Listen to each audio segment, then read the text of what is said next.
رأيي أنا أن ينجح الاتحاد الوعد الصادق.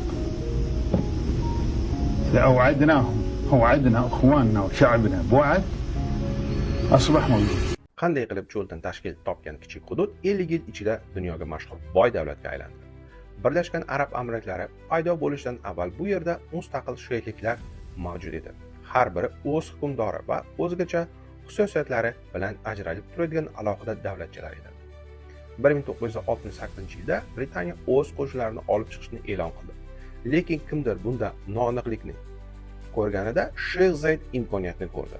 U amirliklar boshliqlarini birlashtirish uchun tinmay mehnat qildi va tarixiy bitimni imzoladi. 1971-yil 2-dekabrda dunyo Birlashgan Arab Amirliklari tug'ilishi guvohi bo'ldi. 6 amirlik bir bayroq ostida birlashdi. Sheyx Zayd esa birinchi prezident sifatida saylandi. Tarixda yangi sahifa ochildi. 1972-yilda Ras Al Xayma federatsiyaga qo'shildi va ittifoq to'liq bo'ldi. 7 amirliklardan bir millat yuzaga keldi. Umumiy orzular va taraqqiyotga sadoqat asosida qurilgan birlik merosi bugun ham dunyoga ilhom beradi. Agar Dubayda uy sotib olmoqchi bo'lsangiz, men bilan bog'laning.